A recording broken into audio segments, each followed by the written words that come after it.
session is titled Law Schools and Law Firms Partnering to Build Lawyers. But I like to call it, why in the heck did she move to the middle of nowhere, Indiana? And why I think you should care about that.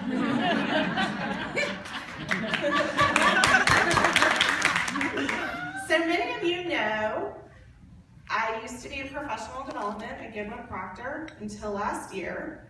Like many others in this room, I was a proud Scott West follower, making us t-shirts. Before that, I practiced litigation for a few years, but I was firmly entrenched in professional development when the recession hit and when the legal world as I had known it changed forever. Suddenly, the horrifically unprepared new associates we brought in every year were a liability. I heard complaint after complaint from our partners, and I even harbored one or two of my own. Problems we could all spot with them as summer associates. Especially for those of you who were at the millennial session this morning, let's quickly address that it's lost on no one that this is the millennial generation, these new lawyers, and they're different and bring their own set of quirks and characteristics to the workplace, and some will want to dismiss them on that alone. Some will just say, they just don't want to work very hard. They're very self-entitled. But I'm not ready to give up on an entire generation of new lawyers. So what was I going to do about it? I could sit in my office in Washington, D.C. and bemoan the future, or I could decide there was something I could do about it. So the first thing I did was support a fellow PDCer, Susan Fine at GW Law. Where's Susan? Hi, Susan. It's her fault. By serving on her professional development committee. Along with several other PDC members, we provided the best support we could to her effort at collaboration. We shared with this law school the problems we were seeing in summer and new associates, and they could work with us to provide programs at the law school level to help better prepare them when they came through my door. What a great idea.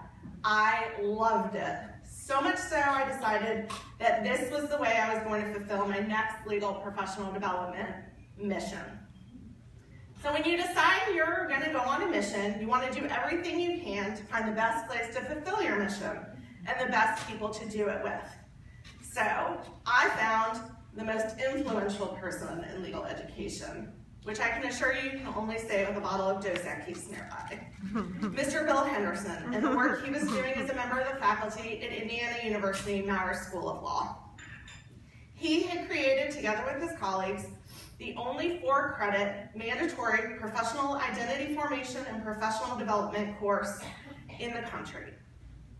This was awesome, but I'll come back to that in a minute. At the time, I truly believed the experience of a law firm and a law school wouldn't be too terribly different. I had equity partners, they had tenured faculty members. I had non-equity partners, they had non-tenured faculty members, clinical faculty members. I had associates, they had students. I was staff, they had staff. I had the AmLaw surveys, they had US News and World Report. What could possibly go wrong? I had it all figured out. I was going to head to academia and start the professional development of lawyers at an earlier stage. I was even going to stop those who never belonged a day in your law firms from ever going. I was going to help produce the best possible new lawyers, and you all were going to be very grateful. I told you I was on a mission. So we packed up our house in Washington, D.C. and moved to Bloomington, Indiana. No complaints there. Traffic constitutes 4 cars at a 4-way stop sign. So I want to share with you now some of the lessons I've learned from being on the other side. Since the majority of you do work in law firms, and like me, probably have your own ideas about what's going on in the academy. I'm here to tell you that I was at best naive and at worst wrong. Is anybody recording that? My husband needs to hear me say, I was wrong.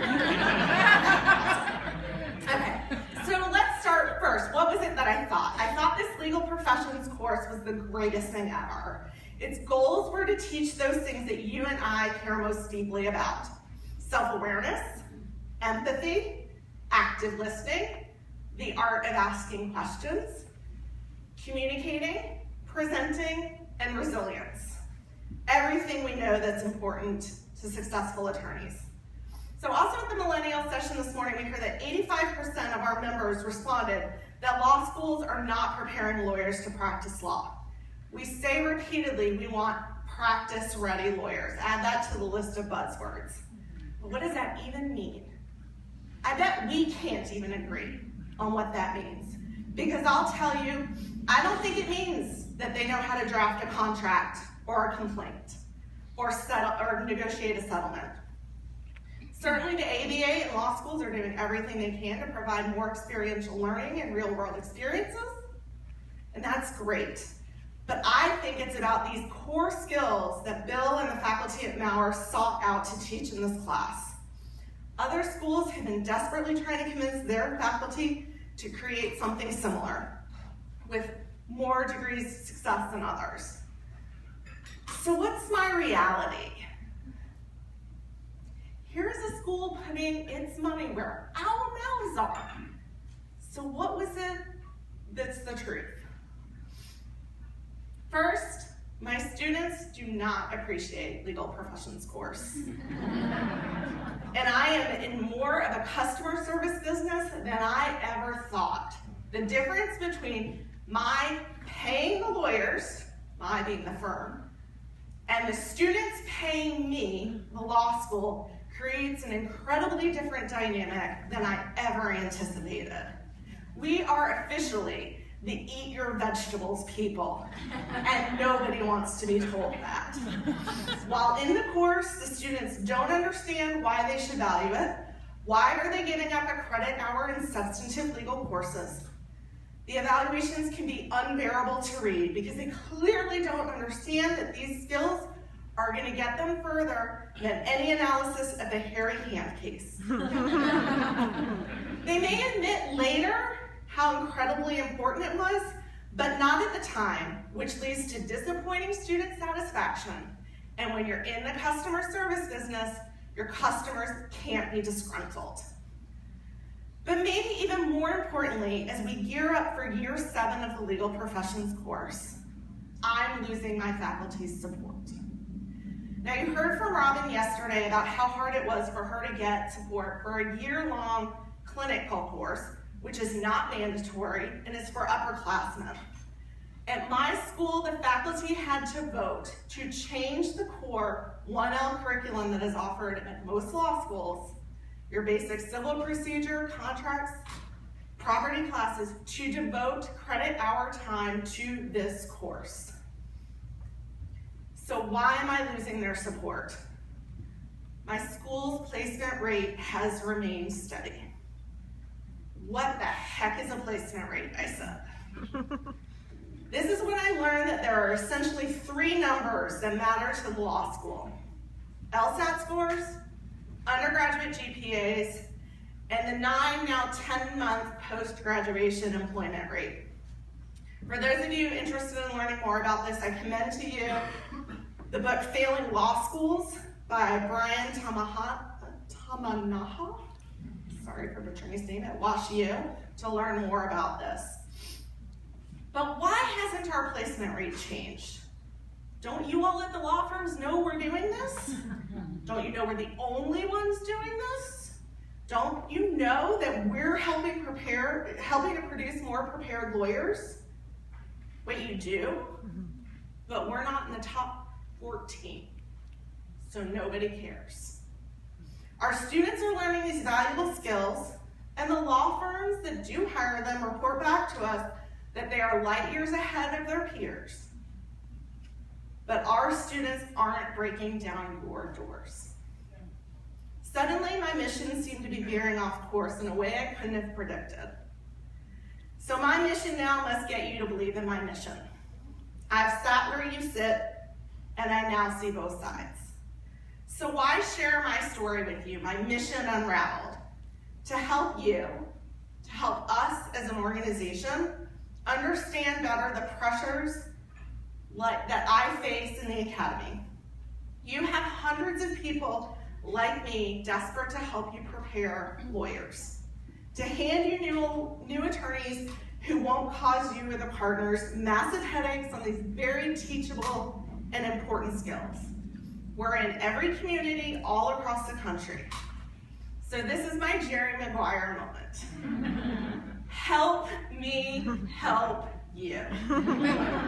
Help law schools, help law firms. Recognize we are your allies and your colleagues, even if we have different titles and ultimately different responsibilities. Talk to us about how we can collaborate together. I hope some of you stopped by Amy Hancock and Allison Reagan's booth yesterday at the PDC Fair to hear more about their amazing collaboration at the University of Houston and Andrews Kurth. I realize what they're doing isn't realistic for many of you, but it doesn't have to be all or nothing.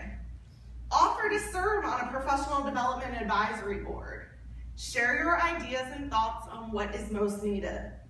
If I am wasting my limited resources, and you guys think you have limited resources?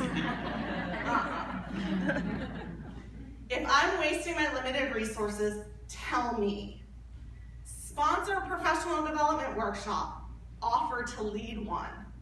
Offer to meet with our deans and with our faculty about the importance of these skills and time and energy spent on teaching them in law school. Familiarize yourselves and your firms with what schools are being most proactive in this area. You can even try a couple of our students out. Bottom line, I ask you to understand the world in which we are operating and our pressure points. And I hope you will consider ways to partner with me and your colleagues in law schools to continue to make a difference in building future lawyers together. Thank you.